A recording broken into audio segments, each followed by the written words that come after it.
हाँ जी मेरे CMA inter के दोस्तों, a very good morning, good evening, good afternoon. आप जब भी इस लेक्चर को देख रहे होंगे दोस्तों, स्वागत करता हूं आप सब लोगों का एक जबरदस्त लेक्चर पे। दोस्तों आज के लेक्चर पे हम सीएमए इंटर लॉ के लिए एमसीक्यूज करेंगे।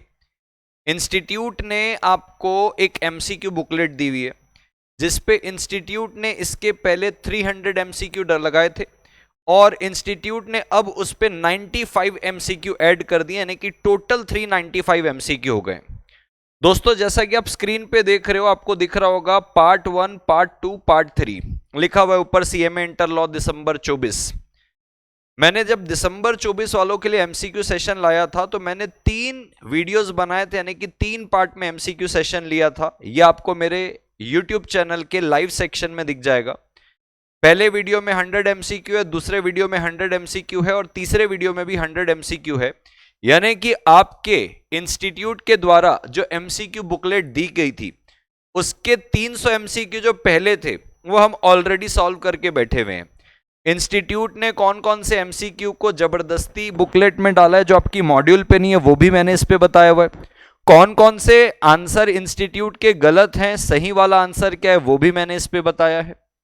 अब जो नया वाला एमसीक्यू बुकलेट इंस्टीट्यूट ने रिलीज किया है, जिसपे 95 एमसीक्यू उन्होंने ऐड किए हैं, उन 95 एमसीक्यू के ओर अपन बढ़ रहे हैं।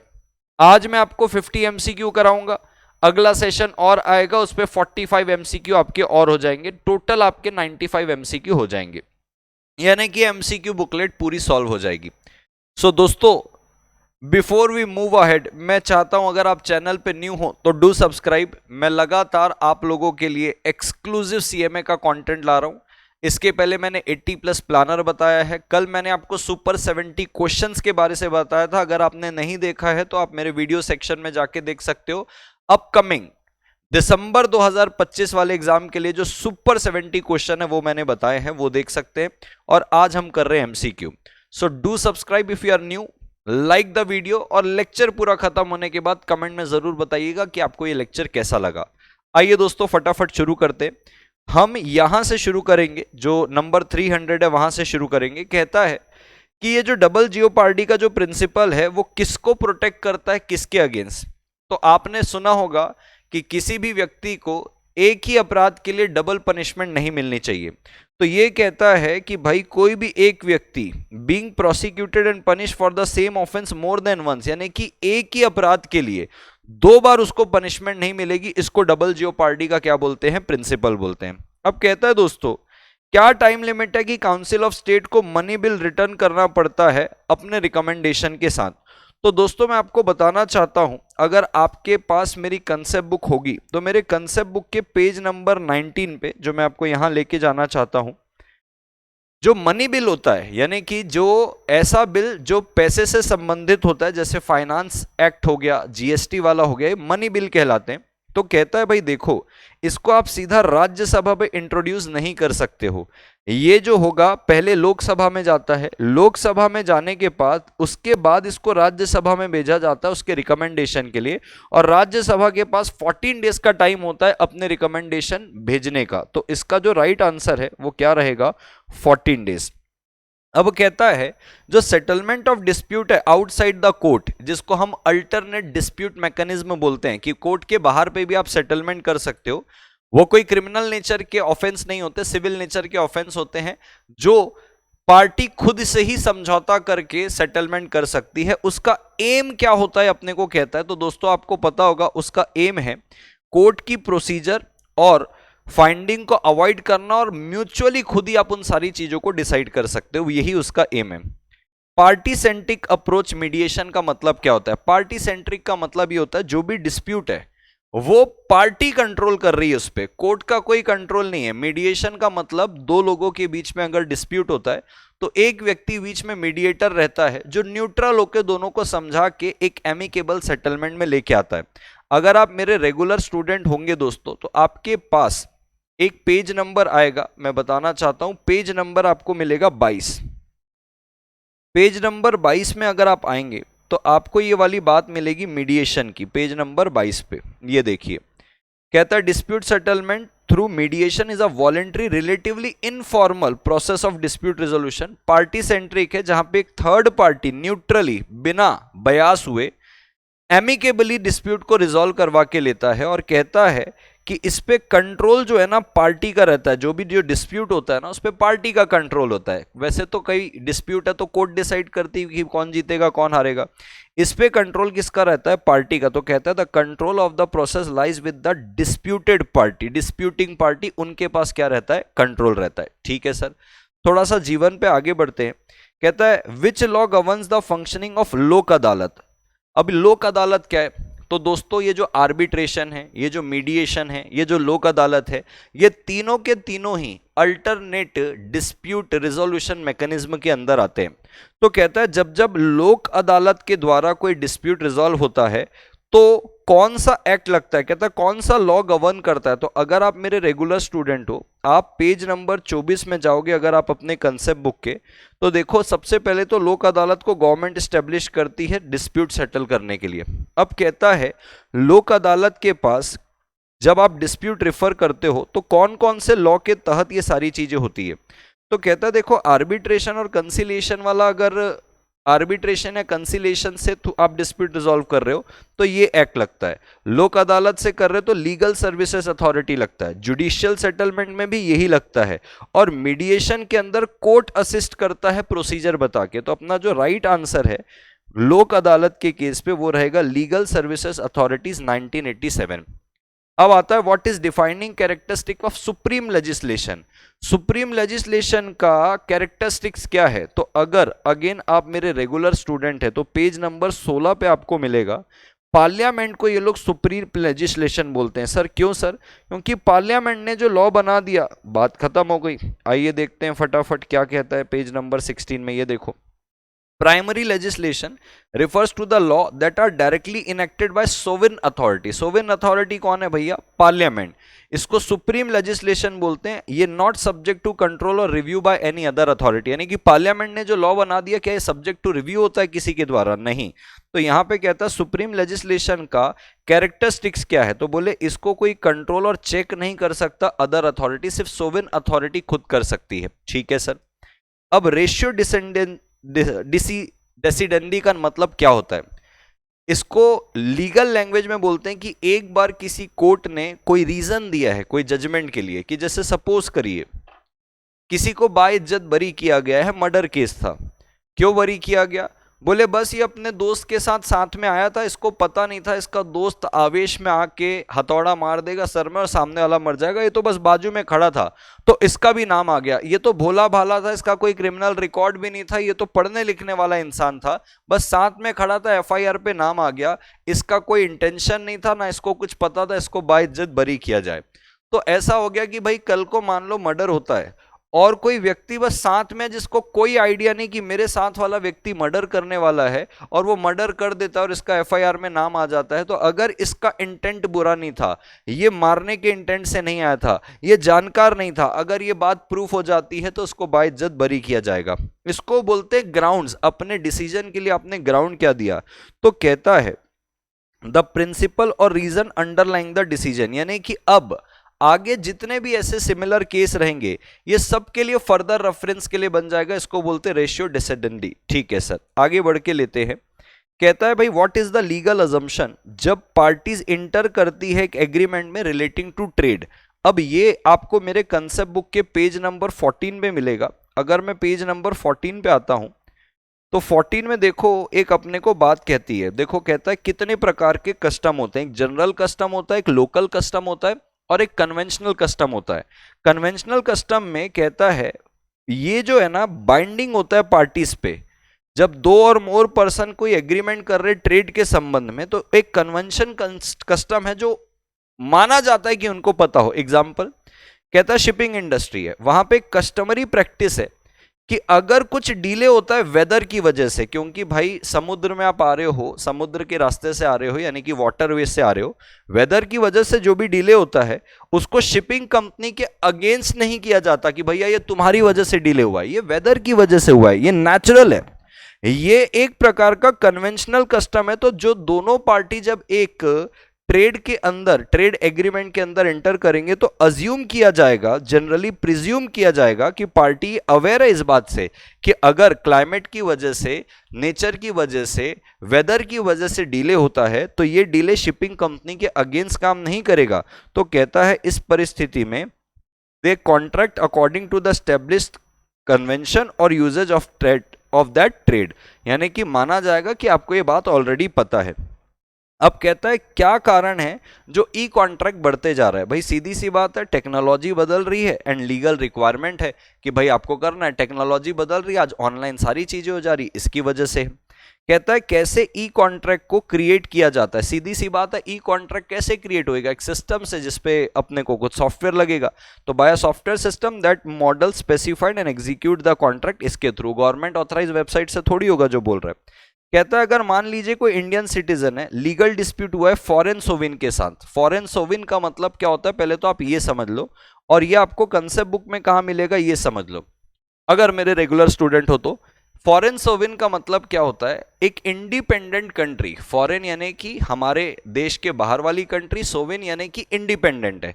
तो आपने कॉन्ट्रैक्ट एक्ट में पढ़ा है कि फॉरेन सोविन को डिस्क्वालीफाई किया गया है लॉ से, बराबर है, लॉ के अंदर उसको डिस्क्वालीफाई किया, वो कॉन्ट्रैक्ट में एंटर नहीं कर सकता। अगर आप पेज नंबर 36 पे जाएंगे, जस्ट अ मोमेंट दोस्तों, पेज नंबर 36, तो पेज नंबर 36 में ये बात क्लियरली लिखी हुई है, मेरी बात को बिल्कुल ध्यान से सुनिएगा। ये मैं आया 36 पे, तो देखो कहता है फॉरेन सोविन एंड एम्बेसडर, कहता देखो they can not enter into a contract except through their agent residing in India. They can sue the Indian citizen. Foreign sovereign Indian citizen को स्यू कर सकते हैं, बट एक इंडियन सिटीजन फॉरेन सोविन को suit file नहीं कर सकता। तो लिखा है देखो, the Indian citizen can not sue the foreign sovereign, ये अपना करेक्ट आंसर रहेगा। बाकी की जो सारी चीजें कि इंडियन सिटीजन स्यू कर सकता है, फॉरेन सोविन रिपोर्ट होना चाहिए, मैटर ऑटोमेटिकली यूएन में जाएगा, फालतू बात है।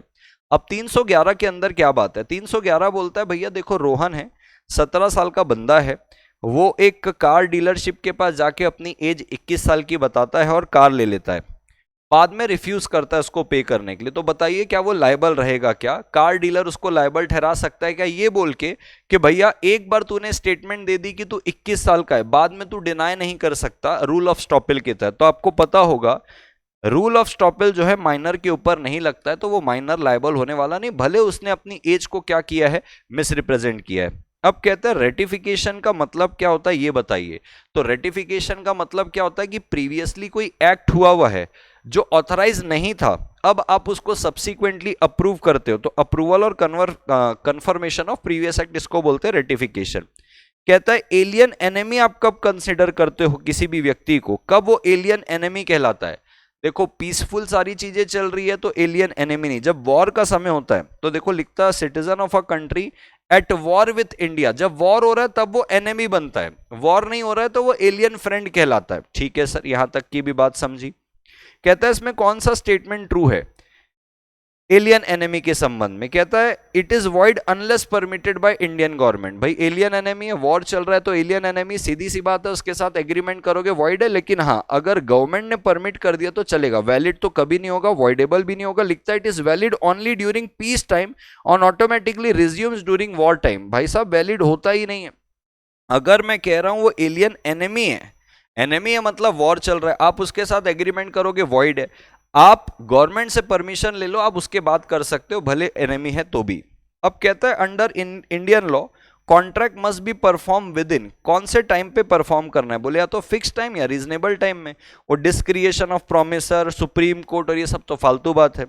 कहता है मर्जर का मतलब क्या होता है, तो देखो दो राइट है, मैंने मान लो आपसे कोई लैंड ले लिया है लीज पे, एक लीज एग्रीमेंट बना, फिर वही लैंड मैंने आपसे परचेस कर लिया तो सेल एग्रीमेंट बना जिसमें मैं ओनर बन गया।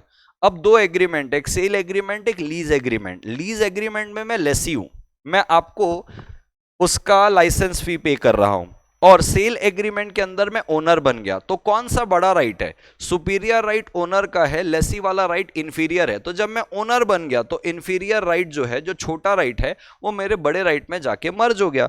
तो इसी को ही बोलते हैं कि जब इंफीरियर जो राइट होता है वो सुपीरियर राइट में जाके जब मर्ज हो जाता है, उसको बोलते हैं मर्जर, कॉन्ट्रैक्ट एक्ट की भाषा में। कहता है इस मैक्सिम का मतलब क्या होता है? तो कहता है भाई साहब, कोई भी एक्शन अराइज नहीं होगा सिर्फ और सिर्फ एक प्रॉमिस से। सिर्फ प्रॉमिस से कुछ नहीं होने वाला, साथ साथ में उसके साथ कंसीडरेशन होना चाहिए, लीगल इन्फोर्सिबिलिटी होना चाहिए एंड सो ऑन। चलिए जीवन पे आगे बढ़ते हैं। ट्राई पार्टी एग्रीमेंट क्या डिस्क्राइब करता है? भाई सीधी सी बात है, तीनों पार्टी रहेंगे अपने अपने स्पेसिफिक रोल के साथ। ठीक है सर। बेलमेंट होता है गुड्स का, तो गुड्स रिटर्न किया जाता है किसके डायरेक्शन में? बेलर के डायरेक्शन में। बोरोवर रिसीव करता है 6 महीने के लिए ग्रेचुअस गुड्स, यानी कि जिसके लिए उसको कोई पेमेंट नहीं करना है। फिर लेंडर डिमांड कर लेता है उसको 3 महीने में, लेकिन बोरोवर ने उसमें कुछ इन्वेस्टमेंट किया रहता है 6 महीने के हिसाब से, और अब उसको लॉस हो रहा है। तो बताइए लेंडर की कोई लाइबिलिटी है? तो ये आपके बेलमेंट कॉन्ट्रैक्ट पे कवर होता है। मान लीजिए मैंने आपको एक कार दी है 6 महीने के लिए, आपने उस कार पे 5,000 रुपए का खर्चा कराया, 2,000 रुपए का डीजल डलाया, 7,000 रुपए आपने खर्चा किया। क्यों? आपको लग रहा था कि 6 महीने तक कार मेरे पास रहेगी। अभी तक आपने उसका इस्तेमाल 2,000 तक ही किया है, 5,000 का इस्तेमाल अभी भी बचा, आपने 7,000 खर्चा किया था। तो कहता है भी 5,000 रुपए अभी भी बचा है ना, उसका वसूली बचा है ना, मैंने तो खर्चा 7 का किया था, तो मैंने कितना बेनिफिट लिया? 2,000 का। 5,000 का बेनिफिट लेना अभी भी बचा है। तो कहता है अगर आपने ग्रेचुअस बेलमेंट किया था, सामने वाले ने 7,000 खर्चा किया, 2,000 का ही वसूली किया, तो 5,000 आप उसको दोगे, भले वो ग्रेचुअस क्यों ना हो। तो कहता है must indemnify the borrower for loss exceeding the benefit derive. जितना बेनिफिट डिराइव किया उसके ऊपर जितना लॉस हुआ है, 5,000 का लॉस है, वो आपको देना पड़ेगा। कहता है फाइंडर ऑफ गुड्स कब स्यू कर सकता है? ट्रू ओनर को। याद रखें, अगर ट्रू ओनर ने रिवॉर्ड अनाउंस किया है तो सूट फाइल होगा और गुड्स रिटेन भी कर लेता है। लेकिन अगर रिवॉर्ड अनाउंस नहीं है तो सिर्फ आप रिटेन कर पाते हो, सूट फाइल नहीं कर पाते। तो कहता है जब स्पेसिफिक रिवॉर्ड अनाउंस रहेगा ना, तो ही आप उसको सूट फाइल करोगे। अब ये वाली जो बात है दोस्तों, ये मैंने पहले भी बताई थी, ये आपके सिलेबस के अंदर नहीं है कि भाई जब आपस में कार्टेल बना के वो लोग क्या करते हैं, बिडिंग को रोकते हैं, इसको नॉकआउट एग्रीमेंट बोला जाता है। बट ये आपके मॉड्यूल पे नहीं है, और क्योंकि आपके मॉड्यूल पे नहीं है तो मुझे इंस्टीट्यूट से ये एक्सपेक्टेशन भी नहीं रखनी चाहिए कि ये आपको पूछेगा। ठीक है सर। मैं 323 पे चलता हूं। कहता है व्हाट डज डिलीवरेबल स्टेट का मतलब क्या होता है? भाई डिलीवरेबल स्टेट का मतलब गुड्स रेडी है और बायर बाउंड है कि उसकी डिलीवरी लेकर जाए। कहता है एग्रीमेंट टू सेल है, तो सेलर को कब तक गुड्स पे, the seller is expected to have the right to sell the goods. अगर एग्रीमेंट टू सेल है तो सेलर से आप कब एक्सपेक्ट करोगे? Seller is expected to have the right to sell the goods कब? भाई सीधी सी बात है, at the time when property is to pass. Seller is expected to have the right to sell. कब राइट टू सेल है? जब भाई प्रॉपर्टी पास होगी। इतना फुद्दू सा सवाल पूछा है। 29 पे चलते हैं। 29 अपने को क्या कहता है, यानी कि section 29, a person in position of goods under voidable contract can transfer goods to the buyer if. अब 29 क्या बोलता है? सेल ऑफ गुड्स एक्ट का सेक्शन 29 है। मैंने आपके साथ फ्रॉड किया, अनड्यू इन्फ्लुएंस किया, मिस रिप्रेजेंटेशन किया, कोअर्जन किया और आपसे कोई गुड्स ऑब्टेन कर लिया, यानी कि मेरे पास गुड्स का पोजीशन है अंडर वॉइडेबल कॉन्ट्रैक्ट। तो कहता है वो अगर बायर को ट्रांसफर करता है टाइटल, तो बायर के पास क्या गुड टाइटल आएगा? The answer is yes. अगर बायर को नहीं पता है कि आपका टाइटल डिफेक्टिव और वो गुड फेथ पे लेता है, तो उसके पास एक वैलिड टाइटल जाएगा। ये वाली जो बात है, contract has already been rescinded, ये सब फालतू बात है। कहता है what is the effect if voidable contract is rescinded before the sale of goods. अभी सेल हुआ नहीं गुड्स का और वॉइडेबल कॉन्ट्रैक्ट को आपने रिसाइंड कर दिया, तो सीधी सी बात है जो बायर है उसको गुड टाइटल नहीं मिलेगा, क्योंकि वॉइडेबल था, आपने रिसाइंड कर दिया, तो कहां से गुड टाइटल मिलेगा? ठीक है सर। सेक्शन 24 है जो सेल और रिटर्न की बात करता है। कहता है when does the property does not pass to the buyer even though the buyer is in position of the goods. यानी कि मैंने सेल और रिटर्न के बेसिस पे बायर को गुड्स दिया कि भाई ये ले, ट्रायल कर, अच्छा लगे तो रख लेना, नहीं तो वापस कर लेना। अप्रूव करता है, ओनरशिप पास हो जाती है। रिजेक्ट करता है, ओनरशिप पास नहीं होगी। अब कहता है वो रिटेन करके रखा है लेकिन रिजेक्ट नहीं किया, 3 दिन से ज्यादा रिटेन करके रखा है, रिजेक्ट नहीं किया, ओनरशिप पास हो जाती है।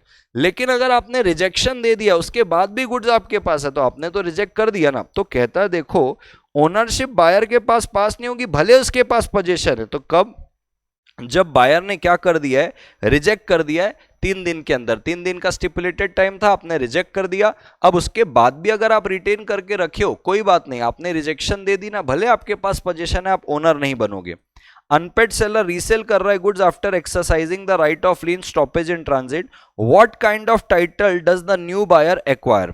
अगर आपने लीन और स्टॉपेज इन ट्रांजिट करके लिया है तो न्यू बायर को क्या टाइटल मिलता है भैया, न्यू बायर को बराबर टाइटल मिलेगा, भले आपका रीसेल जस्टिफाइड नहीं है। सर रीसेल जस्टिफाइड नहीं है का मतलब, जब आप रीसेल करते हो तो आपको एक नोटिस देना पड़ता है पुराने वाले बायर को। अगर आपने नोटिस नहीं दिया है इससे कोई फर्क नहीं पड़ता, सब्सिक्वेंट बायर को वैलिड टाइटल मिलेगा। इट डजंट मैटर कि रीजनेबल नोटिस आपने प्रीवियस बायर को दिया है कि नहीं। तो प्रीवियस बायर को अगर आपने रीजनेबल नोटिस नहीं दिया तो वो आपने जो रीसेल किया वो जस्टिफाइड नहीं है। जस्टिफाइड किसके लिए नहीं है, प्रीवियस बायर के लिए, लेकिन नया बायर को तो वैलिड टाइटल मिलेगा। ठीक है सर। अगर नॉन सेवरेबल कॉन्ट्रैक्ट और बायर उसको एक्सेप्ट कर लेता है, लीगल इफेक्ट क्या होगा, ब्रीच ऑफ कंडीशन को आप सिर्फ और सिर्फ ब्रीच ऑफ वारंटी मान सकते हो क्योंकि वो नॉन सेवरेबल है। कॉन्क्रीट का एग्जांपल मैं इसको देता हूं कि आपने कॉन्क्रीट को एक्सेप्ट कर लिया, उसके इंग्रेडिएंट्स आपके कंडीशन के हिसाब से नहीं है, बट कॉन्क्रीट इज नॉन सेवरेबल, तो इस परिस्थिति के अंदर आप उसको ब्रीच ऑफ वारंटी ही मानोगे। कहता है कौन सी कंडीशन में सेलर और someone on their behalf bid कर सकते हैं ऑक्शन में। ये सेक्शन 64 के ऊपर है दोस्तों। सेक्शन 64 बोलता है जब आप ऑक्शन कर रहे हो तो सेलर के बिहाफ में अगर बिड करना है तो बिड का राइट आपको रिजर्व करना पड़ेगा। तो जब एक्सप्रेसली आप बिड का राइट रिजर्व करते हो तो ही आप बिड कर सकते हो। अगर आपने गुड्स ऑक्शन में बेचा है तो जितने भी लॉट होते हैं ना, हर लॉट का एक सेपरेट कॉन्ट्रैक्ट ऑफ सेल बनता है। तो कहता है देखो each lot is deemed to be a separate contract of sale, यानी कि एक जगह पेंटिंग है, एक जगह कोई मशीन है, एक जगह कोई पुराना सिक्का है, एक जगह कोई पुराना वॉल क्लॉक है, ये 4 lot 4 separate contract of sale माने जाएंगे। ठीक है सर। आते हैं 332 पे। सीधी सी बात है, कंटिंजेंसी पे कोई गुड्स लेना ना लेना वाली बात है तो कंटिंजेंट गुड्स है। यहां पे कहता है एक्स ने लैपटॉप ऑब्टेन किया वाई से फ्रॉड करके, अच्छी बात है भैया, फ्रॉड करके ऑब्टेन किया। अब कहता है mister X as a voidable title at the option of mister Y, क्योंकि एक्स से फ्रॉड करके लिया।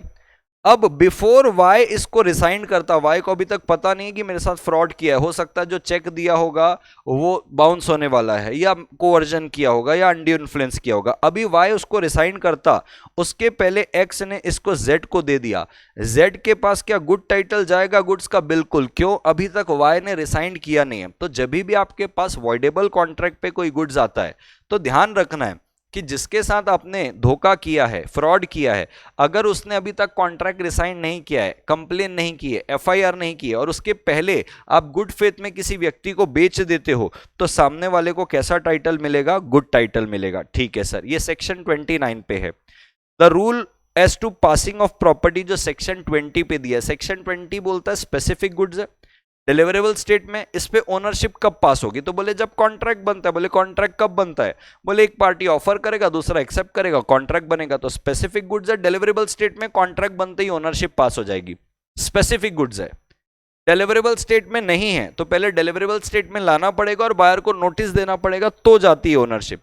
एक आता है स्पेसिफिक गुड्स है, डिलीवरेबल स्टेट में भी है लेकिन प्राइस डिटरमाइन नहीं है, तो कहता है प्राइस डिटरमाइन करेंगे, फिर बायर को नोटिफाई करेंगे, तब ओनरशिप जाएगी। लेकिन यहां पे 20 पूछ रहा है तो 20 में कब होता है? जब कॉन्ट्रैक्ट मेड होता है। Which of the following is true regarding instalment delivery? कहता है इंस्टॉलमेंट डिलीवरी में क्या होगा? तो अब देखो ये क्वेश्चन में पहले तो बोलता है कि बायर बाउंड नहीं है इंस्टॉलमेंट डिलीवरी के लिए। फिर कहता है मान लीजिए ब्रीच होता है तो कहता है whether a breach repudiates the contract depends on its severity and context. सरल शब्दों में बताता हूं, कहता है भाई देखो अगर आप इंस्टॉलमेंट वाला कॉन्ट्रैक्ट कर रहे हो और इंस्टॉलमेंट का अगर ब्रीच हो जाता है तो क्या उस ब्रीच की वजह से पूरा का पूरा कॉन्ट्रैक्ट रेपुडिएट होगा? ये डिपेंड करता है severity and context of the contract के। अब मान लीजिए सर ये एक ऐसा इंस्टॉलमेंट कॉन्ट्रैक्ट है, सपोज करते कोई चीज सेंसिटिव होती है ना, जैसे कॉन्क्रीट है, कॉन्क्रीट का आपको इंस्टॉलमेंट बोला गया है, आपने एक इंस्टॉलमेंट किया, कॉन्क्रीट आया, दूसरा इंस्टॉलमेंट 2 घंटे बाद था, तीसरा इंस्टॉलमेंट 3 घंटे बाद था। तो कॉन्क्रीट जब गीला गीला रहता है उसको तभी अप्लाई करना पड़ता है। आप लेट करोगे तो जो ऑलरेडी कॉन्क्रीट है वो अगर अपना सॉलिड फॉर्म ले लिया तो दूसरा कॉन्क्रीट का जो लेबलिंग है वो ऊपर नीचे हो जाएगा। आप समझो, मेरा कहने का मतलब कुल मिला के ये है कि हमको कंक्रीट एक टाइम पे चाहिए कि एक लेयर चढ़ाई, फिर दूसरी चाहिए, फिर तीसरी चाहिए, एक कंस्ट्रक्शन के हिसाब से। अगर आप इस पे अगर डिलीवरी इंस्टॉलमेंट की क्या करते हो, ब्रीच करते हो, तो हो सकता है कि पूरा का पूरा कॉन्ट्रैक्ट रेपुडिएट हो जाए। तो डिपेंड करता है कि नेचर ऑफ कॉन्ट्रैक्ट और कॉन्टेक्स्ट कैसा है। ठीक है सर। कहता है आपका लीन नहीं था गुड्स पे, तो सेलर को क्या करना पड़ेगा? डेफिनेटली अगर आपका लीन नहीं है तो ऑफिशियल रिसीवर और असाइनी को उसको रिटर्न करना पड़ेगा। कहता है fixing a definite price, contract of sale पे प्राइस फिक्स करना क्या जरूरी है? बिल्कुल। Section number 4 subsection number 1 of the sale of goods act बोलता है कि भाई सेलर बायर को गुड्स बेचता है प्राइस के लिए, तो प्राइस तो जरूरी है ही है सर, इसेंशियल रिक्वायरमेंट है। ठीक है सर। चेक इलेक्ट्रॉनिक फॉर्म में जो होता है उसको कैसे बनाया जाता है? भाई साहब कंप्यूटर रिसोर्स से, इलेक्ट्रॉनिक सिग्नेचर से। कहता है कब माना जाएगा who is drawee in case of cheque transaction? सीधी सी बात है, बैंक जिसके ऊपर आपने चेक बनाया वही ड्रॉई होगा। चेक के केस में ड्रॉई हमेशा बैंक होता है। प्रॉमिसरी नोट कहां डिफाइंड है? सेक्शन 4 पे डिफाइंड है। क्या लाइबिलिटी होती है प्रॉमिसरी नोट में? मेकर की, भैया उसी की लाइबिलिटी है, एब्सोल्यूट है, primary and absolute. Bills of exchange में जो ड्रॉअर होता है उसकी लाइबिलिटी जो होती है वो सेकेंडरी होती है, लेकिन प्रॉमिसरी नोट में तो प्राइमरी लाइबिलिटी है। ठीक है सर। इनलैंड इंस्ट्रूमेंट किसको बोलते हैं? ये कल भी डिस्कस किया था मैंने जब सुपर 70 क्वेश्चन बताया था। इनलैंड इंस्ट्रूमेंट कहता है made and payable in India होना चाहिए, यानी कि बना भी इंडिया भी, पे भी इंडिया में। कहता है चलो मान लो बना इंडिया में लेकिन पे इंडिया में नहीं हो रहा है, पे करने वाला जो व्यक्ति है वो इंडिया का है, ड्रॉई जो है वो इंडिया का है, तो इसका राइट आंसर है made and payable in India और drawn upon a person resident in India. इसको अगर आपको थोड़ा सा कंसेप्चुअली समझना है तो कल ही मैंने सुपर 70 के क्वेश्चन में इसको बहुत अच्छे से डिस्कस किया, वहां से इसको कंसेप्चुअली भी समझ सकते हो।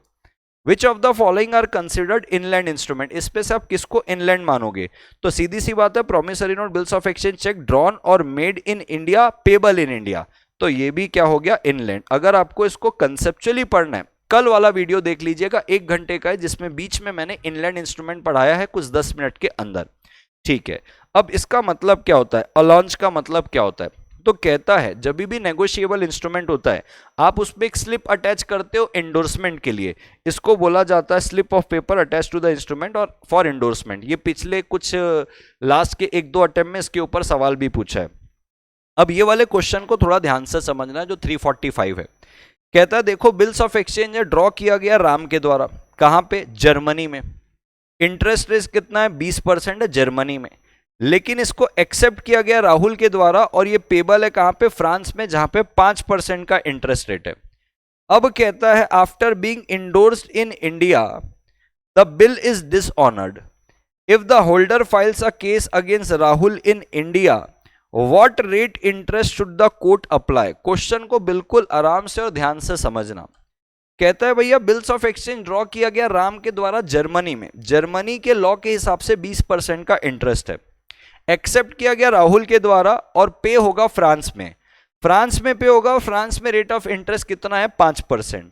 अब कहता है इसका जो होल्डर है इस बिल्स ऑफ एक्सचेंज का वो उसको इंडिया में इंडोर्स करता है और इंडिया में बिल डिसऑनर हो जाता है। बताइए कितना रेट ऑफ इंटरेस्ट जो है राहुल के अगेंस्ट लगाया जा सकता है? तो लॉ कहता है जहां पे bills of exchange originally payable था, फ्रांस में पेबल था, उस लॉ के हिसाब से लाइबिलिटी बनेगी, तो उस लॉ के हिसाब से 5% का क्या लगेगा? इंटरेस्ट। कहता है जब बिल ऑफ एक्सचेंज कब माना जाता है कि एक्सेप्ट हुआ है? सीधी सी बात है जब ड्रॉई उस पर साइन करता है और डिलीवर कर देता है होल्डर को साइन करके कि लो भाई मैंने एक्सेप्ट कर दिया है। तो 346 का आंसर सी है। कहता है कैसे एक पार्टनरशिप फर्म डिसॉल्व होती है? पार्टनरशिप एट विल कैसे डिसॉल्व होती है? पार्टनरशिप एट विल है डेफिनेटली किसी पार्टनर को राइटिंग में नोटिस देना पड़ेगा, हम डिसॉल्व करना चाहते हैं by notice from any partner, लेकिन ये राइटिंग में होता है। सीक्रेट पार्टनर कौन होता है? जो पब्लिक को नोन नहीं होता, पार्टनर को तो नोन होता है, not known to the firm कैसे होगा? फर्म है तो जानेंगे ही, पब्लिक को नोन नहीं होता। लाइबिलिटी ऑफ सीक्रेट पार्टनर क्या होती है? सीक्रेट पार्टनर की लाइबिलिटी भी अनलिमिटेड होती है। जो भी पार्टनर हो, नॉमिनल पार्टनर हो, लैंडिंग पार्टनर हो, सीक्रेट नॉमिनी हो, पार्टनर इन प्रॉफिट ओनली हो, एक्टिव पार्टनर हो, स्लीपिंग पार्टनर हो, कोई भी पार्टनर हो, लाइबिलिटी तो अनलिमिटेड ही रहेगी। कहता है which of the following is true regarding remuneration to a partner? अगर पार्टनर के रेम्यूनरेशन की बात करें तो अगर आपने सेक्शन नंबर 12 पढ़ा होगा पार्टनरशिप का, कहता है कोई भी पार्टनर रेम्यूनरेशन के लिए एंटाइटल्ड नहीं है। हाँ, लेकिन अगर पार्टनर ने खुद ही एग्री किया है, लॉ कहता है, मैं तो नहीं कह रहा हूं रेम्यूनरेशन के लिए, पार्टनरशिप डीड में लिखा हुआ है कि एक्टिव पार्टनर को रेम्यूनरेशन मिलेगा तो मिलेगा, लेकिन आपकी पार्टनरशिप डीड साइलेंट है तो लॉ तो मना कर रहा है, कोई रेम्यूनरेशन नहीं मिलेगा, partner is not entitled to for remuneration. यहां पे आके दोस्तों हम अपने इस लेक्चर को रोकते हैं। ये 50 एमसीक्यू आज हुए, बचे हुए 45 एमसीक्यू आपको कल मिल जाएंगे। That's all from my side दोस्तों। इसके पहले के 300 एमसीक्यू मैंने आपको ऑलरेडी दिखा दिए, कहां पे आपको मिलेगा। जरूर कमेंट में बताइएगा दोस्तों कि आपको लेक्चर कैसा लगा। मिलते हैं दोस्तों अगले वीडियो में। Till the time take care, bye bye and do subscribe the channel before you leaving the video. Bye दोस्तों।